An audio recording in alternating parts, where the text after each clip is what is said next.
마태복음 12장 14절부터 21절까지 말씀입니다. 바리새인들이 나아가서 어떻게 하여 예수를 죽일까 의논하거늘 예수께서 하시고 거기를 떠나 가시니 많은 사람이 따르는지라. 예수께서 그들의 병을 다 고치시고 자기를 나타내지 말라 경고하셨으니 이는 선지자 이사야를 통하여 말씀하신 바 보라 내가 택한 종 곧 내 마음에 기뻐하는 바 내가 사랑하는 자로다. 내가 내 영을 그에게 줄 터이니 그가 심판을 이방에 알게 하리라. 그는 다투지도 아니하며 들레지도 아니하리니 아무도 길에서 그 소리를 듣지 못하리라. 상한 갈대를 꺾지 아니하며 꺼져가는 심지를 끄지 아니하기를 심판하여 이길 때까지 하리니 또한 이방들이 그의 이름을 바라리라 함을 이루려 하심이니라. 아멘. 우리가 이 땅 가운데 살아가면서 사람들이 특히 이런 모습들을 많이 보이지요. 네 편, 내 편 이런 걸 참 많이 따지고 또 많이 생각을 하지요. 내 편 아니면 다 남의 편. 그래서 우리가 편가르기를 하는 것이 우리 인간사의 모습이 아닌가라는 생각이 듭니다. 그래서 내 편을 많이 차지하고 내 편에 선 사람들을 많이 늘리려고 하는 것이 세상의 사람들의 모습이 아닐까라는 생각이 들어요. 예수님 때도 별반 다르지 않습니다. 바리새인과 서기관들은 자기 편에 서 있는 것을 되게 원하지요. 그리고 바리새인과 서기관들은 율법에 정통한 사람들이었기 때문에 자부심이 굉장히 강했던 사람입니다. 바리새인들이 바리새인다운 것은 원래 그 뜻은 거룩하게 구별된 자라는 그 의미를 가지고 있는데 처음엔 그렇게 시작을 했음에도 불구하고 이들이 점점 바리새인들을 드러내는 겉모습에 많이 중심을 두고 있는 것을 보게 됩니다. 그리고 자기들만큼 율법을 알고 지키는 자가 없다. 그러니까 이렇게 생각하는 거지요. 자신들이 율법의 잣대가 되는 겁니다. 그래서 그들의 삶이 율법의 잣대로 세워지게 되고 사람들이 볼 때 이 사람들은 그 율법을 순종하고 지키는 사람들, 그리고 일반 사람들과 구별되게 거룩한 사람들이라는 호칭을 받게 되고 그런 모습을 인정받기를 원했던 사람들이 이 바리새인들입니다. 그런데 예수라는 청년이라는 청년 한 사람이 등장을 했는데 그가 바리새인들과 논쟁을 할 때 바리새인들이 한 번도 율법에 대해서 논쟁을 일으켜서 이겨본 적이 없습니다. 더더욱 어저께 나눴던 말씀 가운데 이 안식일에 대한 문제까지도 예수님한테 단 한마디도 얘기하지 못하는 이들의 모습을 봅니다.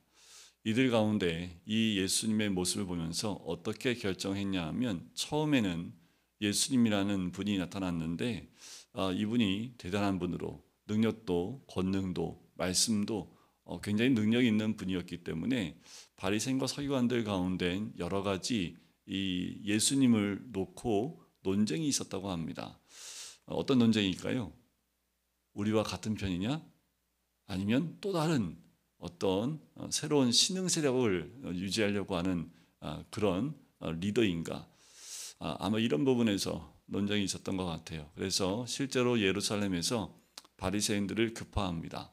그래서 예수님이 어떠한지 알아보라라고 급파를 하게 돼요. 그 가운데 오늘 본문에 나온 사람들이 그 사람들 가운데 있는 거지요. 그들이 예수님과 율법에 대한 특별히 이 바리새인들이 목숨처럼 지키는 안식일에 대한 부분들을 가지고 한번 시험을 해봤는데 자기들 편 아닌 거지요. 자기들과 같이 이 안식일을 지키는 그 모습이 아닌 것을 보게 됩니다. 그러니까 어떻게 해요? 오늘 본문에 나오는 것처럼 예수를 죽일 것을 의논하기 시작을 합니다. 이때 이 한손 마른 자를 안식일날 고치는 사건으로 인해서 예수님을 죽이려는 음모가 이제 본격적으로 시작을 하게 되는 거지요. 여러분, 이것이 이때 바리새인들만의 모습일까요? 우리들 가운데 이런 모습은 있지 않습니까? 우리가 살아갈 때 나와 함께 할 수 있는 자와 함께 하지 않는 자를 나누고 나와 함께 하지 않는 자들을 미워하고 시기하고 질투하는 모습이 우리 가운데 있지는 않습니까?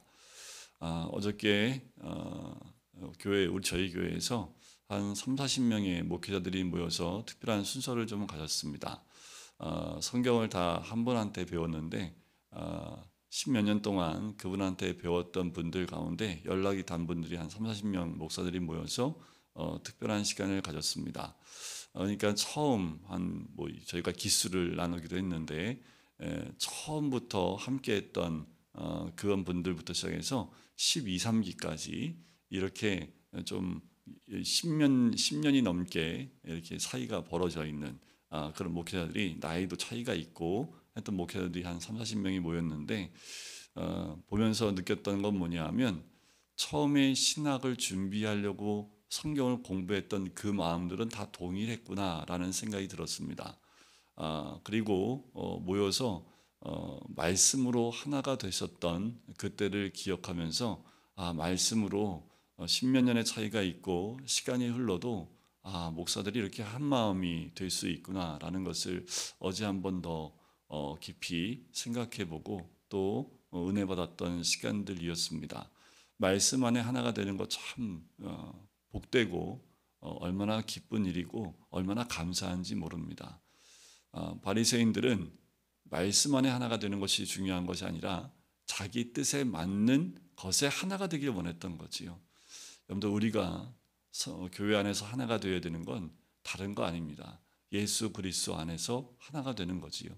말씀 대신 예수 그리스도이기 때문에 말씀 안에서 하나가 되는 것이 그 무엇보다 중요합니다. 우리가 무엇 때문에 나누어지고 갈라집니까? 말씀이 아니라 다른 것에 목적을 둘 때에 우리는 또 나누어지고 서로를 미워할 수 있고 시기하고 질투할 수 있는 모습이 나올 수 있는 거지요. 그런데 사람마다 다 각자 성격이 달라요. 사람마다 다 생각이 다릅니다.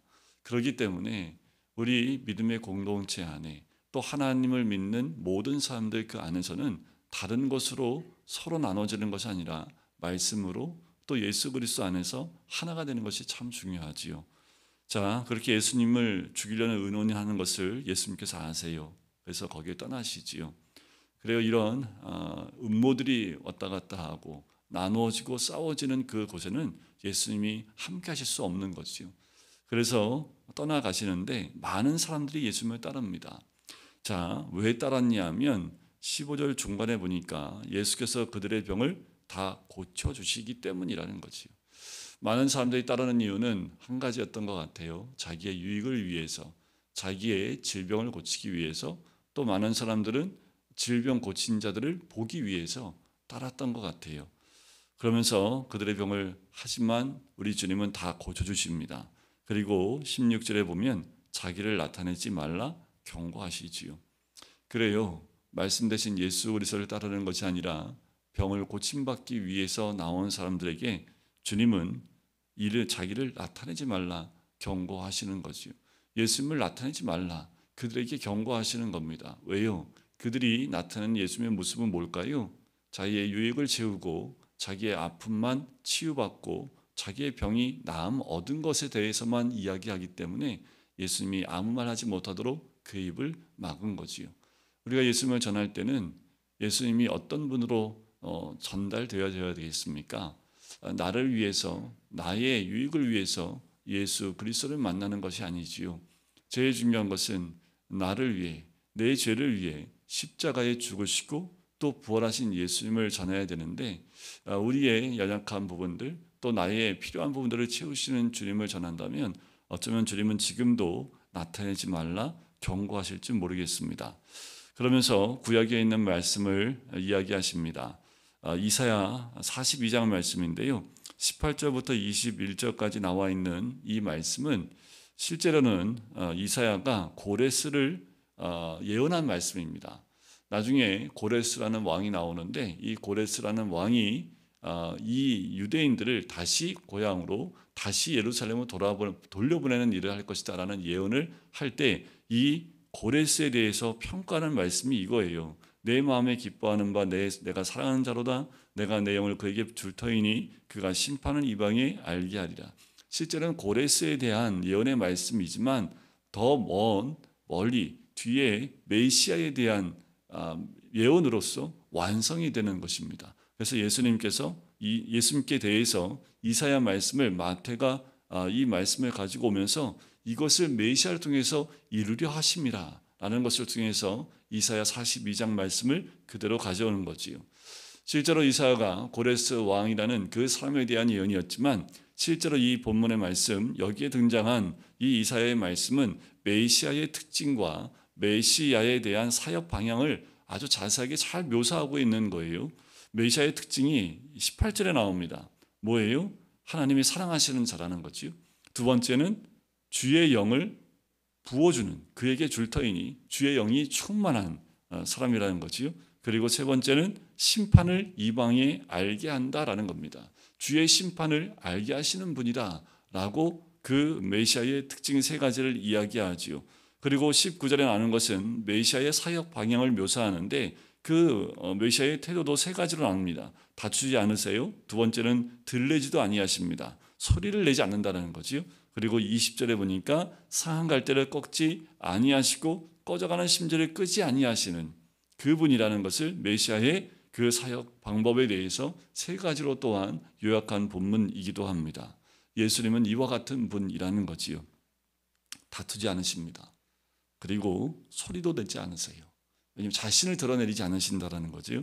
그리고 상한 갈대나 꺼져가는 심지를 꺾지도 끄지도 아니하시는 분. 그래서 많은 사람들이 그렇게 고통받고 있는 사람들이 어떠한 모습으로 오든 우리 주님은 그들을 멀리하지 않고 다 고쳐주시고 치유하신다는 분이라는 것을 이 본문 말씀을 통해서, 이사야의 말씀을 통해서 우리에게 알려주시는 거지요. 언제까지 하십니까? 심판하여 이길 때까지지요. 다시 주님이 오실 때, 심판해 주러 오실 때까지 이렇게 하신다라는 거지요. 그러니 이방들, 바로 주를 알지 못하는 자들에게 그의 이름을 바라게 하시겠다라는 그 말씀의 예언이 이루어졌다라고 말씀하고 있는 거지요. 우리 인간 연약함과 무력감, 그것이 바로 꺼져가는 심지이고 상한 갈대이지요. 지금도 마찬가지입니다. 여러분, 우리는 모두 다 꺼져가는 심지이고 상한 갈대이지요. 하지만 주님이 우리를 그냥 두지 아니하시고 구원의 길로 인도하시는 우리 예수 그리스도인 줄 믿습니다. 우리 모두는 말씀 안에 주님 안에 하나가 될 뿐만 아니라 내 유익이 아니라 내가 원하는 것을 얻기 위해 주님 앞에 나오는 것이 아니라 오직 예수 그리스도를 믿는 믿음과 주님을 닮고 또 주님을 따르려는 그 마음으로 주님께 나올 때 주님은 그의 이름을 언제나 바라는 사람들로 우리를 세워주실 줄 믿습니다. 오늘도 주의 이름을 바라면서 주의 뜻 가운데 거하시고 말씀에 순종하시는 하루가 되시기를 주님의 이름으로 간절히 축원드립니다. 기도하겠습니다. 사랑의 주님, 하루의 시작을 말씀과 기도로 시작해서 있게 해주신 주님, 말씀 안에서 예수 그리스도 안에서 주의 뜻을 이루어드리는 주의 사람이 되길 간절히 소원합니다.